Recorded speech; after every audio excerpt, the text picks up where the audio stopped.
Louvado seja a Deus, paz e graça de Jesus Cristo. É uma alegria e satisfação, mais uma vez nós damos aqui continuidade sobre o tema assédio psicológico. Como nós já tínhamos abordado anteriormente, nós já tínhamos falado aqui sobre essa questão de que dentro do assédio psicológico há aqui indicativos também racial, sexual. E nós vamos ver aqui que o apóstolo Paulo ele trabalha também dentro da questão da religiosidade. Dentro da religião, há essa questão aí também que pode estar envolvendo o preconceito, o teor sexual ou racial. E quando nós falamos de bullying, que envolve aí essa faixa etária, que é infanto-juvenil, onde ali os jovens, crianças, adolescentes, juniores, eles acabam trabalhando para rebaixar a moral no tocante aí a forma de tratamento comportamental em relação aos outros jovens da mesma faixa etária. Então, em Gálatas capítulo 1, versículo 13 e 14, olha o que o apóstolo Paulo diz: pois já ouviste como for o meu procedimento no judaísmo. O meu procedimento, olha a questão comportamental. Como persegui violentamente, certo? A igreja de Deus procurando destruí-la. E no judaísmo eu superava a maioria dos judeus da minha idade e agia com extremo zelo em relação às tradições dos meus antepassados, dos meus pais. Então ele procurava estar acima, então superar e estar acima aos jovens da sua idade. Então os outros que tinham que se subjugar ali ao que ele ali tinha como vantagem, e procurava tirar vantagem em relação aos outros da mesma idade. Gálatas capítulo 2, versículo 12, 13 e 14, nós temos aqui essa questão aqui de Cefas, o apóstolo Pedro, que diz assim a palavra de Deus. Olha o registro aqui também do apóstolo Paulo aos Gálatas. Porque antes de chegarem alguns da parte de Tiago, ele fazia suas refeições na companhia dos gentios. Todavia, quando eles chegaram, Pedro foi se afastando até se apartar dos incircuncisos. Nesse caso aqui são os gentios. Então, apenas por temor aos que defendiam a circuncisão. Então, ele estava ali dentro do partidarismo defendendo ali os circuncisos.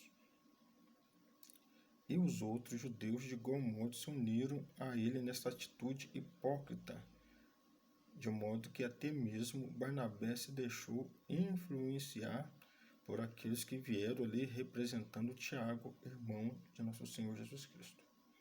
Contudo, assim que percebi que não estavam se portando de acordo com a verdade do Evangelho, repreendi a Pedro diante de todos. Sendo tu judeu, vives como gentios, e não conforme a tradição judaica, porque obrigas os gentios a viver como judeus. Então, muitas vezes aqui tem essa questão psicológica, que as pessoas têm que fazer o que os outros querem. Então, existe aqui uma obrigação, existe aqui um modus vivendi. Então, as pessoas são levadas aqui a um comportamento, a um tipo de cultura, mas nem mesmo ela, a pessoa que está ali obrigando, ela exerce ali tal comportamento. Então, mas ela trabalha em cima disso, em relação ali à questão ali do grupo, para que a pessoa faça parte do grupo ou faça parte daquele partido.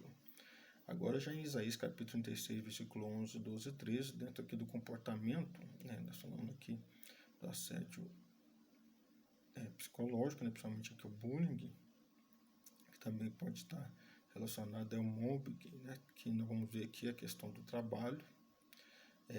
Tem aqui a questão aqui da forma de linguajar, né, da pessoa, a sua cultura no modo de falar, né, o seu idioma, o seu regionalismo, né? Então aqui a gente fala que o sotaque, né, da pessoa, que muitas vezes aqui as pessoas escarnecem, zomba, né, faz aí a chacota da pessoa do modo que ela se pronuncia. Então aqui nós vemos aqui Senaqueribe, rei da Síria, envia ali mensageiros ali para falar com o povo de Israel, né, o povo judeu. Então Eliaquim, Sebna e Joá responderam ao comandante: pedimos que fales com os teus servos em aramaico, né, que é a linguagem ali na Babilônia. Porquanto o compreendemos bem, não fales conosco em hebraico nem em judaico, pois deste modo o povo que está sobre os muros ficará sabendo de toda a nossa conversa. Entretanto, o comandante lhes respondeu: porventura o meu senhor me mandou fazer esta declaração somente ao teu senhor e a ti, e não aos homens que estão assentados sobre o muro da cidade, que juntamente convosco terão que comer o próprio excremento, né, as fezes, né, nesse caso, e a beber a própria urina? Em seguida, o comandante se colocou em pé e, erguendo a voz para que todos o ouvissem, declarou em hebraico, né, em judaico: ouve, pois, as palavras do grande rei, do rei da Síria, no caso aqui Senaqueribe. Então você vê que a provocação até mesmo na forma idiomática. Né? Então nós estamos aqui dentro de um sentido de cultura, né? a forma de se expressar. Então aí levando as pessoas aqui à humilhação. Então nós temos aqui o mobbing. O que é o mobbing? Aqui esse assédio psicológico de origem anglo-saxônica e deriva do verbo to mob, que significa maltratar ou chamado de coação psicológica ou psicoterror laboral. É empregado para descrever situações de perseguições que ocorrem no ambiente de trabalho. Qualquer comportamento abusivo por gestos, palavras e atitudes que atente por ação ou omissão contra a integridade física ou psíquica, pondo em perigo o seu emprego e prejudicando o clima de trabalho. Contudo, isto constitui-se assédio no trabalho. Então, nós temos aqui Juízes, capítulo 16, quando nós vimos que Sansão e Dalila, uma situação que ocorreu ali. Até então, nós entendemos que Sansão era o libertador de Israel, né, o juiz ali da tribo de Dan, que desde o ventre materno foi chamado para libertar Israel das mãos, né, da opressão dos filisteus. Contudo, este estava se relacionando amorosamente com uma filisteia, que era Dalila. E ela diz, e aqui a palavra de Deus, aqui em Juízes capítulo 16, diz o seguinte: protestou-lhe Dalila: como podes dizer que me amas se o teu coração não está comigo? Né? Nós podemos dizer que é até mesmo uma questão de chantagem emocional. 3 vezes me fizeste de tolo e não me fizeste saber a verdade sobre onde reside a tua grande força. Como todos os dias ela o importunava com sua insistência, ele foi se cansando dia após dia. Então, todos os dias ela estava ali importunando ele, a ponto de angustiar-se até a morte, né? Então, ele perdeu todo o desejo da vida, principalmente em ser o guerreiro, né? O libertador, do qual este foi chamado. Ele abriu todo o coração, revelando a ela o seu segredo. Jamais se passou navalha sobre a minha cabeça, disse ele, porquanto sou nazireu, consagrado desde o ventre de minha mãe. Por isso, se fosse rapado todo o cabelo de minha cabeça, a minha força extraordinária se afastaria de mim. E, de fato, eu ficaria vulnerável como qualquer outro homem. Então, nós temos aqui no Código Penal, artigo 154, violação do segredo profissional, que diz o seguinte: revelar a alguém sem justa causa segredo de que tem ciência em razão de função, ministério, ofício ou profissão, cuja revelação possa produzir dano a outrem. Então, temos aqui a violação do segredo profissional. Em contrapartida, nós temos aqui o artigo 325, que é a violação do sigilo ou do segredo funcional, que diz o seguinte: revelar fato de que tem ciência em razão do cargo é que deva permanecer em segredo ou facilitar-lhe a revelação. Então, foi o caso aqui de Sansão, né, que revelou o segredo dele, tanto profissional quanto funcional, para Dalila. Isso foi a sua ruína, a sua desgraça, né? Então, nós temos aqui essa questão. Vamos lá para o síndrome de burnout, né? Então, o que é o síndrome de burnout aqui dentro do assédio psicológico? É um distúrbio psíquico causado pela exaustão extrema, sempre relacionada ao ambiente e sistema de trabalho do indivíduo, chamado de síndrome do esgotamento profissional, e afeta todas as facetas da vida do indivíduo. É o resultado direto do acúmulo de estresse, tensão emocional, nervosismo, pressão e ansiedade profissional, acúmulo de tarefas, trabalho realizado de uma forma constante sob pressão. Então, aqui nós temos aqui a questão do síndrome de burnout. Êxodo, capítulo 1, versículo 13 e 14, olha o que ocorreu com os israelitas, né, os hebreus, lá no Egito.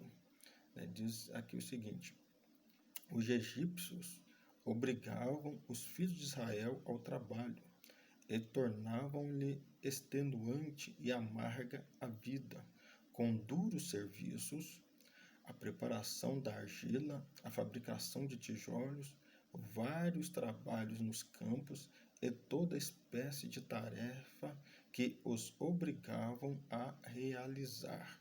Então, eles estavam aqui sob pressão, né, constante, ali os hebreus. E nós temos aqui 2 Coríntios, né, segunda epístola aos Coríntios, capítulo 1, versículo 8. Olha o que diz o apóstolo Paulo acerca da sua vida e seus companheiros, né?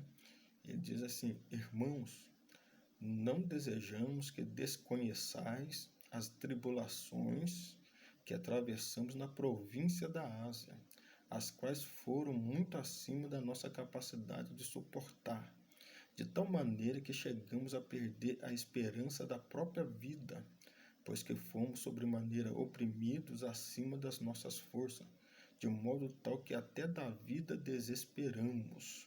Então, olha aí, o efeito emocional também ali no apostolado, né, deste homem de Deus, né, juntamente com seus companheiros ali, Paulo, né, de Tarso, né, ou Saulo de Tarso. Então, nós temos aqui os sintomas da síndrome de burnout podem ser físicos ou psicológicos, sendo que a pessoa pode apresentar aqui as seguintes questões, aqui os seguintes motivos aqui, características, né, do síndrome de burnout, né, os sintomas.